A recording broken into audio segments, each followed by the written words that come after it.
Parfait, merci beaucoup de la présentation. Merci de l'invitation aussi. Ça me donne la chance de vous parler donc de ma population, de ma communauté issue de l'immigration.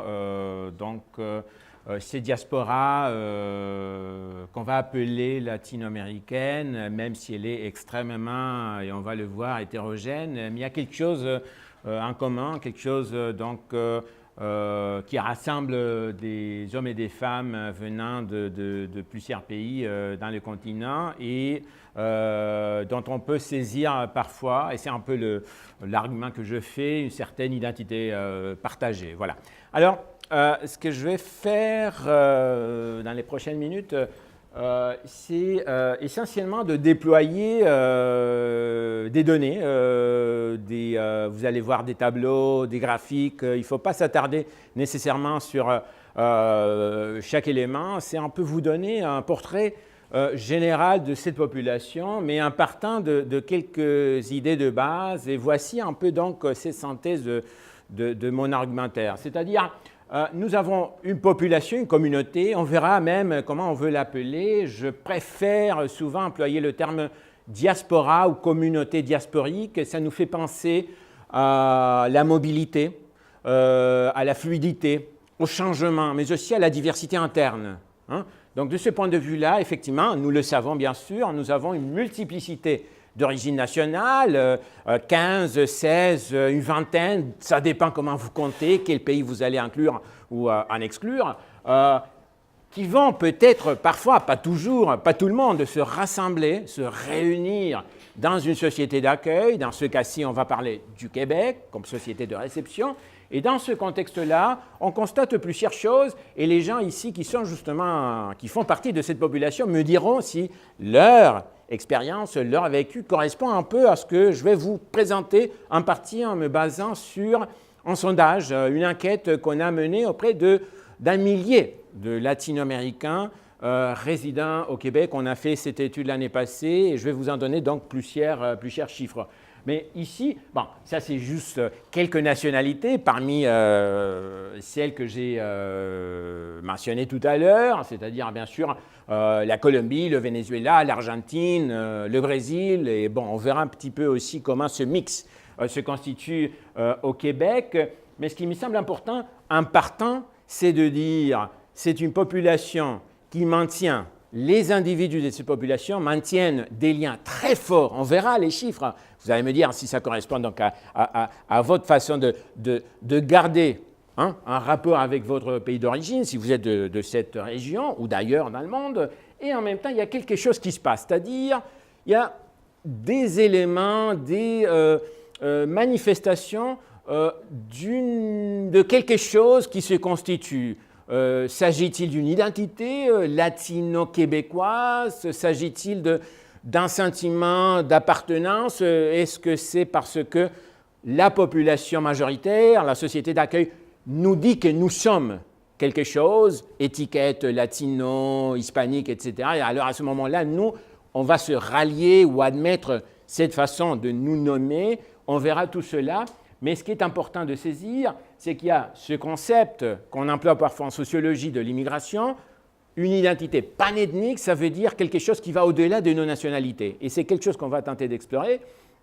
Et un troisième élément qui me semble tout à fait important, encore une fois dans le contexte de ce qu'on appelle les études diasporiques, c'est de voir que tout ça, ça ne se passe pas d'abord dans le vide et ensuite pas dans une sorte de case fermée. C'est-à-dire, on va parler des latinos du Québec, des latino-américains, des hispaniques, encore une fois, on verra comment on veut les nommer, nous nommer, mais essentiellement, ça se passe dans une société qui, elle, est inscrite dans une géographie sociale, politique, économique, culturelle, l'Amérique du Nord. Alors, c'est pourquoi je vous ai mis le drapeau du Canada. Je ne veux pas dire que le Canada est nécessairement en dehors, mais justement, le Québec, dans le Canada, constitue justement, et on le sait très bien, une sorte de dynamique, parfois une tension, si vous voulez, identitaire ou de façon de s'adapter, de s'intégrer, la philosophie même de comment on va penser ce processus pour un immigrant. d'entrée dans la société d'accueil. Au Canada anglais, parfois on va parler beaucoup plus de multiculturalisme, alors qu'au Québec, on met l'accent sur l'idée d'intégration, d'interculturalité. Peut-être vous êtes déjà familier avec ces termes-là, mais essentiellement, nous avons donc quelque chose qu'on peut appeler peut-être en germe une identité latino-québécoise qui se constitue, j'insiste, dans le cadre d'une population aux multiples origines nationales, qui gardent des liens forts par rapport à leur pays d'origine, mais qui a ce sentiment de, bon, il y a quelque chose qui nous rassemble, mais on n'est pas tout à fait sûr nécessairement, et on tente parfois de s'organiser, de se donner des associations, parfois même des institutions, éventuellement une voix commune quand on veut interpeller le gouvernement.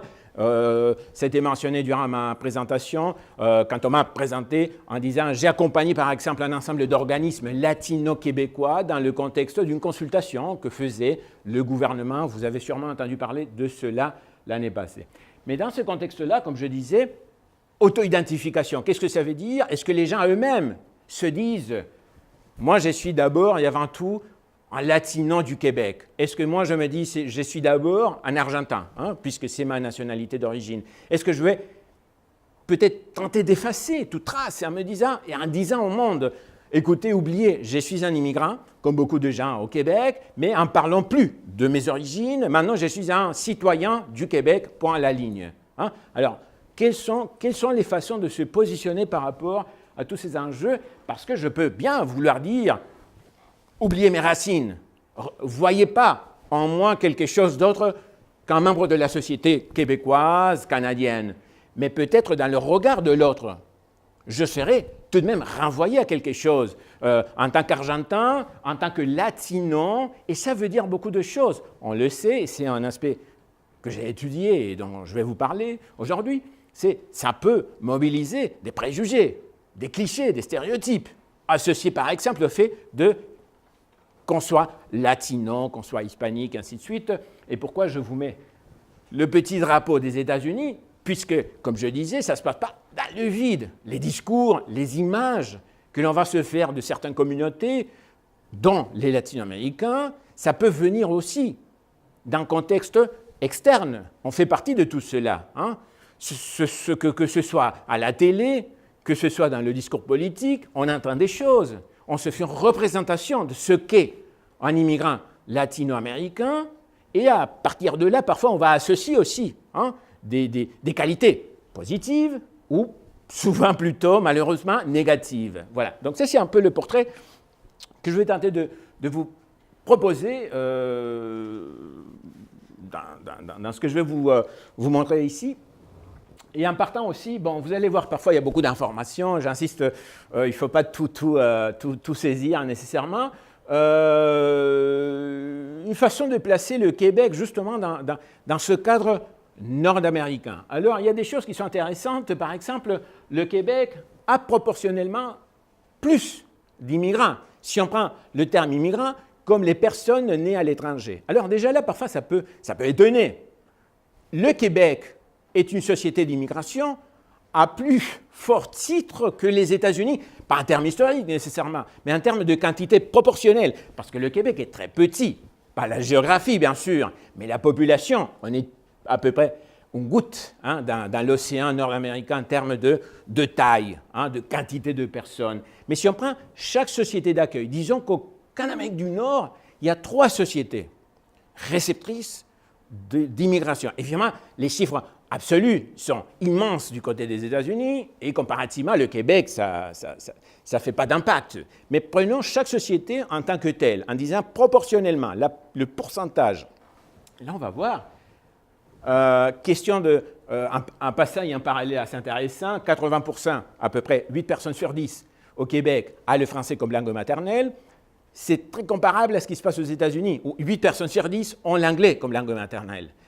La comparaison au niveau du nombre de personnes nées à l'étranger, ça tient aussi, c'est assez intéressant de voir qu'on a comme un profil assez comparable. Par contre, bien sûr, très vite, on va saisir des différences immenses au niveau de comment cette population issue de l'immigration est constituée, quelles sont ses origines. Alors, évidemment, aux États-Unis, on le sait très bien, à peu près la moitié des personnes nées à l'étranger aux États-Unis sont d'origine latino-américaine, surtout mexicaine. Alors vous allez voir, tout à l'heure je vais vous montrer un peu le mix de nationalités, ça fait un profil très différent. Ce qui est intéressant, c'est de voir qu'au Québec, on a proportionnellement, donc le mot-clé ici c'est proportionnel, toute proportion gardée, c'est-à-dire quand on compare les pourcentages.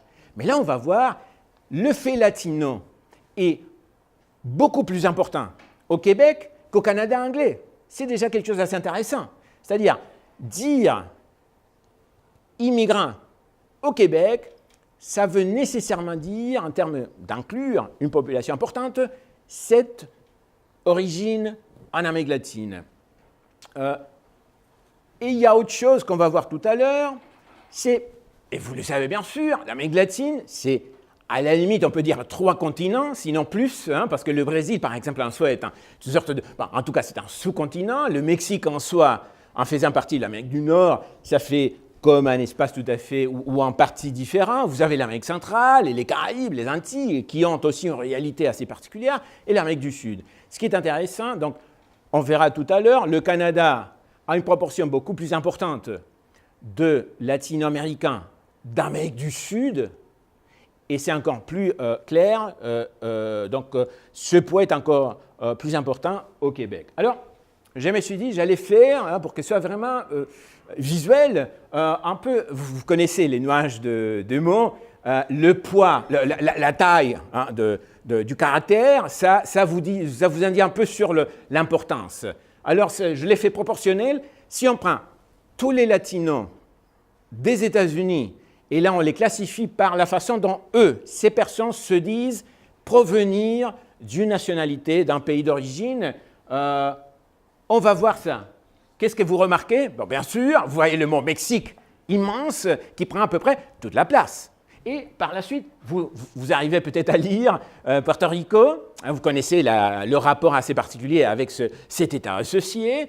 Aux États-Unis, et par la suite, je pense que vous n'arrivez même pas, sauf si vous avez une vision extrêmement... vous n'arrivez pas à lire. Hein, donc c'est un peu, moi je pense c'est un peu, ça rend un peu visible ou invisible justement le fait qu'il y a l'arbre, si vous voulez, qui cache la forêt, mais essentiellement ce que je veux vous dire, c'est ça invisibilise les autres latinos, le fait de la présence mexicaine. Ce n'est pas pour dire c'est bon ou mauvais, c'est une dynamique particulière aux États-Unis, mais ça va par exemple dominer le type de discours. Quand on va dire immigrant, on va dire souvent, on va faire une équivalence dans le discours, dans l'imaginaire aux États-Unis, on va dire égal latino, égal mexicain. Ça peut avoir beaucoup de conséquences, alors que j'essaie de vous démontrer qu'au Canada en général et au Québec en particulier, cette équation ne marche pas du tout, ou très peu. Évidemment, nous avons un contingent important de personnes d'origine mexicaine, mais justement avec une diversité. D'abord, on remarque ici quoi? La Colombie est plus importante, donc déjà on a comme disons une structure démographique de notre population latino-américaine un peu différente, mais vous arrivez très bien, sûrement à lire les autres... beaucoup de ces termes-là qui sont là, c'est-à-dire vous voyez El Salvador, vous voyez Pérou, Mexique, mais même vous arrivez peut-être à lire, peut-être pas dans le fond de la salle, le Chili, Cuba, Guatemala, Brésil, République dominicaine, même le plus petit ici, le Venezuela, ça se démarque. Qu'est-ce que ça veut dire? Bon, mais ça veut dire, effectivement, notre façon de le voir avec les chiffres, c'est de saisir essentiellement que presque 2/3 des latinos des États-Unis sont d'origine mexicaine. Et si vous ajoutez les deux autres nationalités un peu historiques de la population latino-hispanique aux États-Unis, vous connaissez aussi l'histoire de Cuba et cette communauté qui s'installe surtout en Floride, à Miami. Alors à ce moment-là, vous avez 3 sur 4 qui sont qui viennent de ce volet-là de l'histoire, de la réalité états-unienne. Alors qu'au Canada anglais, vous voyez une diversité beaucoup plus grande, mais le Mexique est toujours, est encore au top des nationalités. Vous avez ici les 10 nationalités pour chaque société d'accueil en Amérique du Nord. Et là, parce que là, ici, ce que je fais, c'est tout simplement, ce n'est pas un geste politique. Je sépare le Québec du Canada anglais. J'en fais une deuxième, une société différente. J'insiste sur la blague. Alors, et le Québec, en tant que tel, a donc une réalité tout à fait différente. Le Québec a la population latino-américaine la plus diverse, la plus hétérogène en termes d'origine nationale en Amérique du Nord, quand on prend ces 3 sociétés d'accueil que nous aurions dans le continent. Donc je pense que déjà là, on a un aperçu de quelque chose, d'une dynamique assez particulière, ou en tout cas assez distinctive. Aussi quelques informations concernant comment la population latino-américaine du Canada ici, je prends le Canada dans son ensemble, se compare avec celle des États-Unis. Et là aussi, ce n'est pas pour dire qu'il y a quelque chose qui fait en sorte que la réalité canadienne en soi serait meilleure, parce qu'en fait, on pourrait faire l'argument que la politique d'immigration hautement sélective du Canada, parce que le Canada, on le sait, hein, va chercher la crème en termes de scolarisation, des personnes qui vont justement s'intégrer au marché du travail. Mais ça a des effets, justement. Alors, les Latino-Américains qui rentrent au Canada, en majorité, proviennent justement de cette, ou viennent par cette filière, c'est-à-dire les travailleurs qualifiés. Et à ce moment-là, vous allez avoir un impact sur la façon de saisir, de constituer cette population. Alors, d'abord, un élément important, la population latino-américaine au Québec et au Canada en général est jeune, pas nécessairement en termes d'âge des personnes, mais on parle d'une population récente. 87, hein, ça dépend à quel moment ou quel groupe vous allez saisir, mais essentiellement, presque entre 8 et 9 personnes avec une origine en Amérique latine, au Canada, sont eux-mêmes immigrants, c'est-à-dire sont nés à l'étranger, dans un pays de l'Amérique latine. Aux États-Unis, en fait, c'est juste un latino sur 3 qui est étranger lui-même.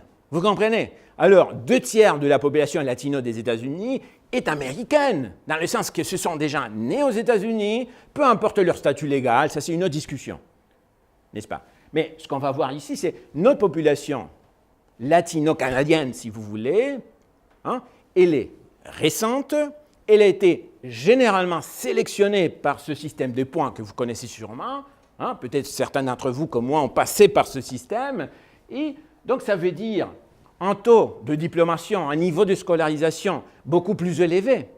Qu'est-ce qu'on va trouver aux États-Unis?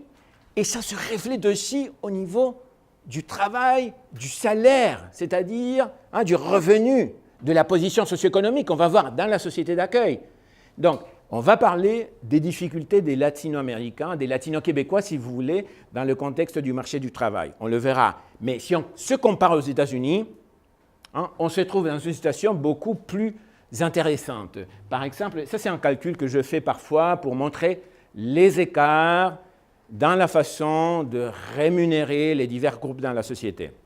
Vous allez me dire tout à l'heure, quand on va échanger, si vous êtes d'accord ou non avec ce type de lecture, on prend les statistiques du gouvernement canadien, nous permettent de savoir quel est par exemple le revenu moyen ou médian, si vous vous rappelez de vos statistiques, si vous en avez fait à un moment donné, médian, moyen. Bon, essentiellement, c'est dire un peu qu'est-ce que l'individu typique, si vous voulez, d'une population gagne. Alors, le revenu médian, on peut le calculer par exemple pour la majorité dite blanche, c'est-à-dire toutes les personnes qui, au recensement, ont dit « je ne suis pas arabe, je ne suis pas noir, je ne suis pas… Hein, » parce qu'il y a une liste comme ça qu'on vous propose de cocher. Hein, je ne sais pas si vous avez déjà rencontré ou vous avez dû remplir ce formulaire. Alors, si on prend la population canadienne qui ne sait pas, qui n'a pas voulu s'identifier, hein, parce qu'on peut parfois, on peut vouloir, pas vouloir se dire minoritaire, majoritaire, mais ce sont des calculs pour l'ensemble de la société, l'ensemble du pays, on va dire, les gens qui se disent blancs ou non minoritaires, combien gagnent-ils? Et on va comparer le pourcentage de ce revenu hein, en termes des différentes minorités. Qu'est-ce que ça nous permet de voir? On peut dire, c'est un peu grossier comme mesure, hein, parce qu'il y a beaucoup d'éléments méthodologiques, beaucoup d'erreurs possibles, mais ça nous donne une sorte de vue un peu grosso modo de ce qu'on essaie de saisir. Alors, aux États-Unis, une personne qui s'identifie au recensement comme étant latino ou hispanique gagne, on va dire en moyenne, pour aller vite, 60% de ce que gagne une personne blanche dans ce pays. Donc 100%, personne blanche gagne, non immigrante gagne 100%, la personne latino gagne 60% de ça. Au Canada, c'est 80%. Alors, à vous de dire si c'est mieux que 60%, mais c'est encore 20% moins qu'une personne blanche. On verra qu'est-ce que ça veut dire, et ce n'est pas que la population latino-canadienne ou latino-québécoise qui est toujours dans la pire situation socio-économique, mais il y a quelques éléments, en tout cas que je vais soulever tout à l'heure, qui peuvent être troublants par rapport à cet accès à une véritable intégration et à une vie satisfaisante au niveau aussi matériel. Voilà. Alors, ça c'est pour vous donner tout simplement, je vous invite à regarder de près comment au Canada nous nous comptons, nous nous identifions au niveau du recensement. Ça c'est les questionnaires les plus récents pour le Canada et pour les États-Unis. Alors, je ne vais pas vous en faire un cours sur les méthodes de recensement dans les deux pays, c'est tout simplement vous dire que même les questions qu'on va poser sont très différentes, donc les résultats sont parfois aussi très différents et c'est difficile de décider, finalement, par exemple, vous me posez peut-être la question, on verra, je vais vous donner un chiffre, combien de latinos y en a-t-il au Québec? Ben, ça dépend, ma réponse, ça serait, ça dépend comment vous voulez compter. Une personne née de parents latinos, mais née au Québec, cette personne, doit-on la compter comme latino-américaine? Ben, ça dépend comment on veut définir. Est-ce que c'est une question de volonté? Je veux m'identifier. Est-ce que c'est une question de catégorisation? Même si je ne veux pas m'identifier, on m'identifie comme tel parce que je suis né dans un pays qui correspond au continent latino-américain. Alors, pour vous dire rapidement, ce qui est intéressant, c'est aux États-Unis, on vous demande d'abord, c'est une question qui vient en 8e place quand il s'agit de ce formulaire, êtes-vous hispanique d'une façon ou d'une autre, en tant que portoricain et ainsi de suite. Donc, 16% de la population aux États-Unis, 16%, c'est beaucoup, 16% de la population entière aux États-Unis se dit quelque part, d'une certaine façon, hispanique. Au Canada, c'est à peine 2%. Donc, on est proportionnellement, oui, très loin. Ceci dit, ce qui est intéressant, par exemple, c'est de constater qu'aux États-Unis, plus de la moitié des gens qui se sont dits hispaniques se disent aussi blancs, de façon explicite. Alors qu'au Canada, 2/3 des gens qui ont donné une origine ethnique ancestrale en Amérique latine se disent minoritaires latino-américains, c'est-à-dire non blancs. Donc tenez, gardez ça dans l'esprit, parce que déjà là, ça nous dit des choses sur la fluidité des identités. Je veux me dire latino, blanc, non blanc, minoritaire, majoritaire, en fonction du contexte sociétal, mais aussi dans la façon dont soit le gouvernement, par son recensement, mais aussi la société, les médias, ça peut être la télévision, le discours à la radio, etc. Ça va aussi me pousser parfois à me dire quelque chose en termes identitaires. Je suis latino, je ne suis pas latino, je ne veux pas être latino, ou je suis fier de l'être, je veux le montrer, je veux le cacher, etc. Donc, vous voyez comment c'est dynamique, commence à un niveau très, très élémentaire, quand on nous pose la question, qu'est-ce que vous êtes? Posez-vous la question, qu'est-ce que ça ressort en premier lieu? Si on me la pose, je suis argentin, est-ce que ça veut dire automatiquement que je suis latino-américain? Ou la latinité, ça dépend d'une sorte de sentiment et de volonté qui n'est pas nécessairement présent chez tous les Argentins, par exemple. Est-ce que ça correspond à la façon dont les gens me voient? Quand ils me disent « mais tu n'as pas l'air latino », on me l'a déjà dit. Alors je devrais répondre ouais, ça dépend, parce que si je prends mes grands-parents, etc., qu'est-ce que ça veut dire? Bon, voilà. Donc, on est devant quelque chose d'assez complexe, bien sûr, mais en même temps, ça nous interpelle, je pense, parce qu'on ne veut pas tout simplement dire « on oublie tout ça ». On ne répond pas à la question, on ne veut pas savoir, on ne veut pas les donner. Parce que ça dit quelque chose de nous-mêmes, mais aussi de notre société. Parce que par la suite, pour savoir si nous sommes, et je dis nous, je dis les populations issues de l'immigration, et surtout les populations visiblement minoritaires, y a-t-il de la discrimination dans la société au niveau du revenu? y a-t-il de la discrimination au niveau du profilage fait par les corps policiers, par exemple? Mais là, ça nous prend des statistiques pour démontrer qu'il y a quelque chose qui se passe. Et à ce moment-là, nous devons compter. Voilà ce type de dilemme, qui est parfois même éthique.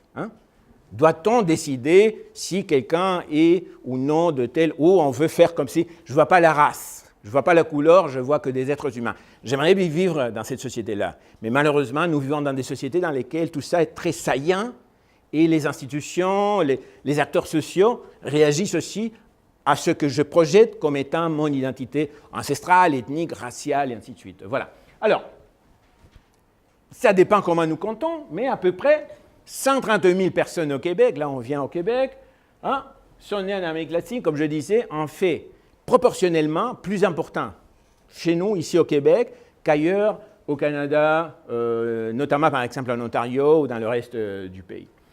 Bien sûr, déjà là, il y a des tendances historiques. Je ne vais pas m'attarder là-dessus, mais c'est intéressant de voir que ce n'est pas toutes les nationalités qui arrivent en même temps.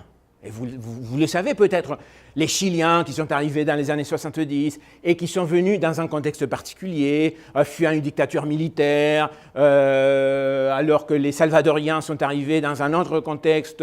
Vous savez, les années 80, il y avait une situation de guerre civile en Amérique centrale, et ainsi de suite. En termes historiques, par exemple, les Argentins, les Chiliens, les Péruviens étaient un peu plus présents, faisaient partie des contingents d'immigration dans les années 90, beaucoup moins maintenant, alors que, évidemment, ce qui prend, et on voyait un peu le chiffre, les Colombiens, les Mexicains, mais aussi les Brésiliens viennent de plus en plus s'installer au Québec, ainsi que les Vénézuéliens. Donc nous avons aussi comme des couches, si vous voulez, des strates historiques qui vont se... Alors quand on arrive... J'arrive comme latino, mais il y a déjà des latinos qui se sont aussi peut-être bâtis une identité, une façon d'être au Québec. D'abord, les Chiliens, peut-être qui ont fait un peu les fondements de ce qui a été la présence latino-américaine au Québec, qui était marquée par une politisation, parce qu'ils venaient dans un contexte assez particulier. Après ça, comme je disais, les gens d'Amérique centrale, et ainsi de suite. Donc, il y a aussi cette complexité, cette accumulation de moments historiques. Ça veut dire une mémoire historique, ça veut dire une vie associative différente, et tout cela, justement, fait partie de cette complexité qu'est une communauté diasporique. Moi, j'aime souligner trois réalités qui peuvent surprendre, c'est-à-dire peut-être vous les connaissez déjà, donc ça ne vous étonne pas, mais j'ai remarqué que quand je présente ce type de données à des gens, même des latino-américains, mais surtout à des non-latino-américains, parfois, oui, on trouve ça assez curieux. On ne le savait pas nécessairement. Les latino-américains constituent le deuxième groupe ethno-linguistique issu de l'immigration récente. Donc, vous avez deux grandes communautés. Si on se base sur la langue, par exemple, donc hispanophone et arabophone, c'est vraiment les deux grands groupes. Et derrière, il y en a d'autres, bien sûr. Mais c'est vraiment deux réalités extrêmement importantes, assez comparables aussi en termes quantitatifs. Et vous savez, ça va se compléter par quelque chose d'assez intéressant. Si vous voulez passer tout de suite au point 3, des trois constats que je vous propose, c'est qu'il y a beaucoup de Québécois francophones, et anglophones et autres aussi, qui parlent l'espagnol. Donc ce qui est intéressant, c'est une communauté donc définie, panethnique, comme je vous ai expliqué au départ, qui se rallie surtout autour d'une langue. Ce n'est pas qu'une langue, mais dans le sens qu'il y en a plusieurs, mais je veux dire, la langue veut dire autre chose, veut dire une culture, un héritage, un sentiment d'appartenance, mais c'est autour de cette marque identitaire, l'espagnol, qu'on va se constituer en tant que communauté diasporique, mais ce qui est intéressant, et c'est curieux dans le sens où différent par rapport à d'autres communautés, dont celle des arabophones, par exemple du Maghreb, qui s'installent aussi en des nombres, avec un flux migratoire assez considérable depuis des années, c'est de dire la société d'accueil fait aussi un pas vers eux en apprenant sa langue, leur langue. Donc vous voyez qu'il y a quelque chose d'intéressant. Parfois on va parler d'une affinité culturelle, francophone, hispanophone. Est-ce que ça vient de ce caractère latin, la latinité, le sud de l'Europe, quelque chose qui fait qu'on est plus chaleureux que les anglo-saxons. Je ne sais pas, à vous de me dire si les Québécois d'ascendance canadienne-française sont plus latins que les Irlandais. Je ne sais pas, j'en sais rien. Je n'ai pas de thèse forte là-dessus, mais justement, il y a parfois, à la limite, un mythe le Québec est un peu proche de l'Amérique latine, aussi politiquement, on est plus à gauche, plus pour l'État fort, plus pour la nation. Il y a quelque chose, effectivement, qui peut nous rallier. Ce fait que j'avais déjà mentionné, l'importance du fait latino au Canada.